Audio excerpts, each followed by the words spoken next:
नमस्कार विद्यार्थी मित्रांनो, मी Vishakha Sawant S education channel मध्ये आपलं स्वागत आहे। आज आपण फ्युचर परफेक्ट कंटिन्युअस टेन्सचा अभ्यास करणार आहोत। या आधी आपण प्रेझेंट टेन्स, पास्ट टेन्स तसेच फ्युचर टेन्सचे जे 3 उपप्रकार आहेत ते अभ्यासलेले आहेत। हा फ्युचर टेन्सचा चौथा उपप्रकार आपण अभ्यासतोय। आधीचे व्हिडिओ ज्या विद्यार्थ्यांनी बघितले नसतील त्यांनी नक्की बघा, जेणेकरून तुम्हाला एक बदल कसा होतो याचा सिक्वेन्स नीट लक्षात येईल। हॅव कशात वापरतात, हॅड कशात वापरतात, हॅव बीन कशात वापरतात किंवा कुठे हॅव बीन हॅड बीन वापरतच नाहीत हेही लक्षात येईल। त्याच्यामुळे व्हिडिओज कंटिन्यू आणि व्यवस्थित बघणं गरजेचं आहे।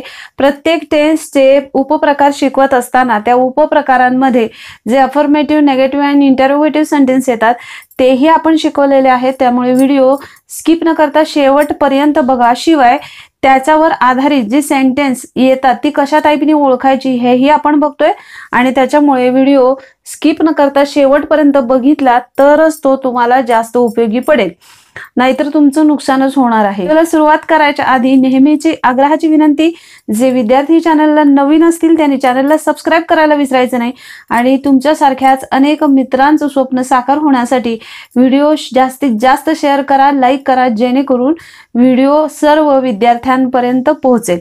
तर बघूया आजचं आपण फ्युचर परफेक्ट कंटिन्युअस टेन्स म्हणजेच काय, चालू पूर्ण भविष्यकाळ। या काळाचं म्हणजेच कुठल्याही काळातलं परफेक्ट कंटिन्युअस टेन्स जो असतो ना, त्याचं एक वैशिष्ट्य हे आहे की या काळामध्ये क्रियेचं सातत्य दिसून येतं, क्रिया नियमित चालली आहे असं दिसून येतं आणि तो काळ विशिष्ट काळ प्रेझेंट करत असतो। जसं हे वाक्य कुठलं आहे, हा काळ कुठला चाललाय, भविष्य काळ चाललाय आणि या भविष्य काळामध्ये ज्या वेळेला क्रिया सातत्याने चालू आहे असं दर्शवलं जातं त्यालाच फ्युचर परफेक्ट कंटिन्युअस टेन्स असं म्हणतात। या फ्युचर परफेक्ट कंटिन्युअस टेन्स मधलेच आपण भविष्यकाळी जी अफर्मेटिव्ह सेंटेन्स आहेत ज्यालाच होकारार्थी वाक्य असं म्हणतात, तर त्याची रचना कशी असते ते बघूया। रचना कशी असते तर पहिल्यांदा सब्जेक्ट असतं, त्यानंतर शॅल विल असतं, प्लस हॅव बीन असतं, प्लस V4 असतं, प्लस ऑब्जेक्ट असतं। आता V4 म्हणजे काय मी सर्व व्हिडिओमध्ये सांगितलंय, त्याच्यामुळे तुमच्या लक्षात येईल। जसं इट हे काय झालं, V1 झालं, एट काय झालं, V2 झालं, इटन काय झालं, V3 झालं। त्यानंतर हे फर्स्ट जो फॉर्म आहे इट तो तसंच जोडायचा आणि त्याला ING जर जोडलं तर हे झालं V4 आणि इट्स हे झालं V5। तर ह्यातलं हे जे आहे म्हणजे अनेक वेळेला कोणत्याही वर्डचं जे V4 आहे ते V4 या ठिकाणी काय केलं जातं, वापरलं जातं। तर लक्षात काय ठेवायचं, V4 असतं या फ्युचर परफेक्ट कंटिन्युअस टेन्स मध्ये। आता आपण वाक्य बघूया एक्झाम्पलची। आय हा सब्जेक्ट घेतलाय, शॅल घेतलाय, शॅल हॅव, कारण आय आणि वी हा जर सब्जेक्ट असेल तर त्याच्या पुढे शॅल वापरतात आणि he, she, it, they, you and any other subject त्याच्या पुढे काय वापरतात, विल वापरतात। त्याच्यामुळे I shall have been eating, ING चे म्हणजे हे V4 आपण वापरले, अ मँगो काय आहे, ऑब्जेक्ट वापरले।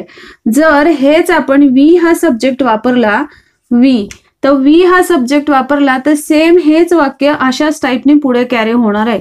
We shall have been eating a mango, आलं लक्षात। म्हणजे आता हे I shall have been eating a mango म्हणजे मी आंबा खात आलेलो असेल, we shall have been eating a mango म्हणजे आम्ही आंबा खात आलेलो आम्ही आंबा खात आलेलो असू, अशा टाईपचं वाक्य होईल काय। तर आता आपण ही, शी, इट, दे आणि राहिलं कुठलं, यू, किंवा आपण एखादं सिंग्युलर नाउन घेतलं, राम, तर हे सब्जेक्ट घेतले। या सब्जेक्ट पुढे शॅल वापरत नाहीत, काय वापरतात, विल वापरतात। मॉडर्न इंग्लिश मध्ये सगळ्या सब्जेक्ट पुढे विल वापरतात। तर विल, त्यानंतर हॅव बीन, V4 काय ह्या वाक्यातलं, इटिंग अ मँगो हे येईल। म्हणजे वाक्य कसं होईल, he will have been eating a mango, she will have be eating a mango म्हणजे तिने आंबा खाल्लेला असेल. It will have be eating a mango. They will have be eating a mango त्याने आंबा खाल्लेला असेल. You will have been eating a mango. Ram will have been eating a mango म्हणजे रामने आंबा खाल्लेला असेल. अशा टाईपची वाक्य कशाची तयार होतात? अफर्मेटिव्ह सेंटेन्स म्हणजेच होकारार्थी सेंटेन्स तयार होतात. समजलं? पूर्ण भविष्यकाळी नकारार्थी किंवा नेगेटिव्ह सेंटेन्स कशी तयार होतात ते आता बघूया. याची रचना होत असताना बघा, सब्जेक्टच्या नंतर शॅल किंवा विल वापरतात आणि नकारार्थी आहे म्हणून शॅल किंवा विल नंतर नॉट वापरतात आणि नंतर हॅव बीन वापरतात. म्हणजे इथे शॅल विल नंतर लगेचच हॅव बीन असतं होकारार्थीमध्ये. मात्र हे सेंटेन्स नकारार्थी आपण शिकतोय त्याच्यामुळे शॅल विल नंतर नॉट वापरतात आणि नंतर हॅव बीन वापरतात. बाकी सगळं ॲज इट इज V4 आणि ऑब्जेक्ट ते पुढे तसंच असतं. म्हणजे हे जे फ्युचर परफेक्ट कंटिन्युअस टेन्स आहे याच्यामध्ये V4च वापरतात. त्याच्यामुळे तिकडं काहीच बदल होत नाही. फक्त बदल इथे होतोय नॉट मध्ये जो मी रेड पेननी तिथे मार्क केलंय. आता बघा आय हा सब्जेक्ट आहे त्याच्यानंतर आय किंवा वी नंतर शॅल वापरतात म्हणून आपण इथं शॅल लिहिलंय. नकारार्थी दर्शवायचं आहे म्हणून नॉट लिहिलंय. हॅव बीन हे V4 आहे. इटिंग अ मँगो हे काय झालं? ऑब्जेक्ट. याचाच अर्थ काय? I shall not have been eating a mango म्हणजे मी आंबा खात आलेलो नसेन असा त्याचा अर्थ होतो. मग आता वी हा सब्जेक्ट जर आपण घेतला तर सेम वाक्य ॲज इट इज फॉलो होणार. We shall not have been eating a mango असं होणार.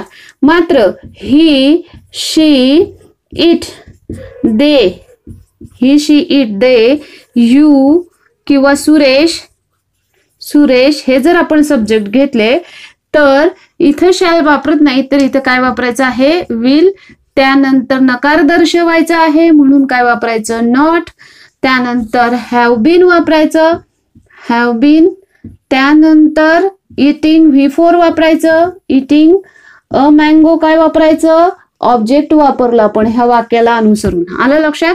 मग वाक्य कसं होणार? He will not have been eating a mango. She will not have been eating a mango. It will not have been eating a mango. They will not have been eating a mango. You will not have been eating a mango. And Suresh will not have been eating a mango म्हणजे सुरेश आंबा खात आलेला नसेल. आलं लक्षात? तर अशा पद्धतीने याचे नेगेटिव्ह सेंटेन्स तयार होतात. तुम्ही अशा पद्धतीने सब्जेक्ट घ्यायचा आहे आणि वाक्याचं प्रॅक्टिस करायचं आहे. चालू पूर्ण भविष्यकाळ किंवा फ्युचर परफेक्ट कंटिन्युअस टेन्स याची जी प्रश्नार्थी वाक्य किंवा इंटरोगेटिव्ह सेंटेन्स होतात ती कशी होतात? तर त्याची रचना कशी असते की जो सब्जेक्ट असतो त्या सब्जेक्टच्या अगोदर शॅल किंवा विल असतं, त्यानंतर सब्जेक्ट असतो, त्यानंतर हॅव बीन वापरतात, त्यानंतर V4 वापरतात आणि नंतर ऑब्जेक्ट वापरतात. अशा पद्धतीची रचना असते. तर ही कुठलीही होकारार्थी, नकारार्थी किंवा कुठलीही वाक्य घ्या, या कुठल्याही वाक्यामध्ये एक कॉमन गोष्ट आहे. काय कॉमन गोष्ट आहे की एक तर ही जे फ्युचर परफेक्ट कंटिन्युअस टेन्स आहे याच्या वाक्यामध्ये होकारार्थी असू दे, नकारार्थी असू दे, प्रश्नार्थी असू दे, काय वापरतात? V4 वापरतात. शिवाय हॅव बीन वापरतात. काय वापरतात? हॅव बीन वापरतात. शॅल विल हेही वापरतात. हे लक्षात ठेवायचं आहे. मग आता हे वाक्य प्रश्नार्थी आहे. प्रश्नार्थी वाक्य ज्या वेळेला आपण ह्याचं वापरतोय त्यावेळेला सब्जेक्टच्या अगोदर हे काय वापरायचं आहे? आय हा सब्जेक्ट असेल, आय किंवा वी हा सब्जेक्ट असेल तर शॅल वापरतो. ही शी इट दे किंवा अनदर एखादा कुठलाही सब्जेक्ट असेल तर आपण विल वापरतो. आय सब्जेक्ट आहे म्हणून आपण शॅल वापरलं. त्यानंतर हॅव बीन वापरायचं. V4 इटिंग वापरलं. अ मँगो आपण काय वापरलं? ऑब्जेक्ट वापरलं. म्हणून वाक्य कसं झालं? Shall I have been eating a mango. आणि वाक्य प्रश्नार्थी आहे म्हणून आपण शेवटी क्वेश्चन मार्क ऍड करायचा आहे. आता तेच जर आपण वी हा सब्जेक्ट घेतला तर आय आणि वी असल्यावर असतं काय? शॅलच असतं. वाक्य पुढचे ॲज इट इज फॉलो होणार आहे. Shall we have eating a mango. शेवटी क्वेश्चन मार्क ऍड करायचा आहे. आता ही, शी, इट, दे किंवा सुरेश हे जर आपण सब्जेक्ट घेतले तर त्याच्या पुढे येणार काय? विल येणार. त्याच्या पुढे काय येईल?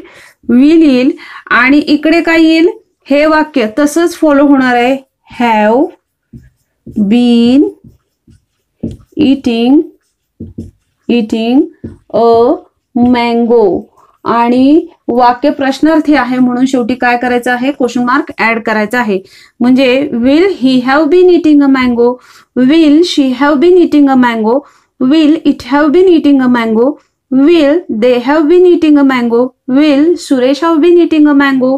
म्हणजे सुरेश आंबा खात आलेला असेल का, अशा पद्धतीचं त्याचे मराठी रूपांतर होईल.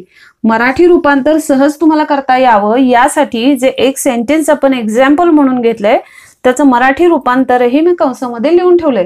तर या पद्धतीने तुम्ही प्रत्येक टेन्सचा जो उपप्रकार आहे त्याचं प्रॅक्टिस करायचं आहे. ओव्हरऑल आपण जे फ्युचर परफेक्ट कंटिन्युअस टेन्स म्हणजेच चालू पूर्ण भविष्यकाळ शिकलोय. या चालू पूर्ण भविष्यकाळामध्ये महत्वाच्या कोणत्या गोष्टी लक्षात ठेवायच्या आहे, तर व्हर्बचा चौथा फॉर्म इथे यूज केला जातो, V4 यूज केलं जातं. त्यानंतर हॅव बीन याच्यामध्ये यूज केलं जातं, शिवाय शॅल विल यूज केलं जातं, हे लक्षात ठेवायचं आहे. जर वाक्य नकारार्थी असेल तर शॅल किंवा विल नंतर नॉट यूज करतात, नंतर हॅव बीन यूज करतात. जर वाक्य प्रश्नार्थी असेल तर शॅल विल हे सब्जेक्टच्या अगोदर यूज करतात, जसं इथे यूज केलेलं आहे. आणि वाक्याच्या शेवटी क्वेश्चन मार्क ऍड केलेला असतो, वाक्य इंटरोगेटिव्ह किंवा प्रश्नार्थी असतं म्हणून. आलं लक्षात. फ्युचर परफेक्ट कंटिन्युअस टेन्स म्हणजेच चालू पूर्ण भविष्य काळाचा अभ्यास आताच आपण केला आणि चालू पूर्ण भविष्य काळातील अफर्मेटिव्ह असेल, नेगेटिव्ह असेल, इंटरोगेटिव्ह सेंटेन्स कशी असतात हेही आपण बघितलंय. आता तुम्हाला नेमकं जर समजा 10 वाक्य दिली तर त्यातलं फ्युचर परफेक्ट कंटिन्युअस टेन्स ओळखता येतं का हे मला बघायचं आहे. हे 10 सेंटेन्सेस लिहिलेले आहे, मी तर तुमच्या बरोबर सोडवणारच आहे, परंतु तुम्हाला यातले 10 पैकी कोणते सेंटेन्स ओळखता येतील त्याचे क्रमांक तुम्ही मला काय करायचं आहे, एक तर स्क्रीनशॉट पटकन काढून घ्या आणि ह्यातलं कोणते सेंटेन्स तुम्हाला कितवं सेंटेन्स हे फ्युचर परफेक्ट कंटिन्युअस टेन्स आहे हे कमेंट बॉक्समध्ये मला कमेंट करून सांगायचं आहे. शिवाय त्यानंतर तुम्ही काय बघायचं आहे, मी जे सोडवलेलं आहे ते बरोबर आहे की नाही, 10 पैकी तुमचे एकूण किती सेंटेन्स बरोबर आले, किती सेंटेन्स तुम्हाला ओळखता आले हेही मला कमेंट बॉक्समध्ये कमेंट करायचं आहे. तर आपण हे सेंटेन्स यातला फक्त काय ओळखायचं आहे, फ्युचर परफेक्ट कंटिन्युअस टेन्सचं सेंटेन्स ओळखायचं आहे. तर आता बघा फ्युचर परफेक्ट कंटिन्युअस टेन्सचं सेंटेन्स कसं ओळखायचं. मी म्हणते ह्यातलं तुम्हाला पूर्ण सेंटेन्स वाचता आलं नाही, त्याचा अर्थ कळला नाही तर तेही न कळता आपण सहज फ्युचर परफेक्ट कंटिन्युअस टेन्सचे सेंटेन्स ओळखू शकतो. कसे, तर एक तर फ्युचर परफेक्ट कंटिन्युअस टेन्स मध्ये V4 वापरलेलं असतं. V4 म्हणजेच काय, V प्लस ING वापरलेलं असतं. म्हणजे व्हर्बचं जे ING असणारं रूप असतं ते वापरलेलं असतं. V4 म्हणजे काय हे मी कितीतरी व्हिडिओमध्ये सांगितले, त्यामुळे तुमच्या ते लक्षात आलेलं असेल. तसेच ह्या सेंटेन्स मध्ये जे शॅल असतं, विल असतं आणि हॅव बीन वापरलेलं असतं. काय वापरलेलं असतं, हॅव बीन वापरलेलं असतं. हे 2च पॉइंट लक्षात ठेवायचे आहे.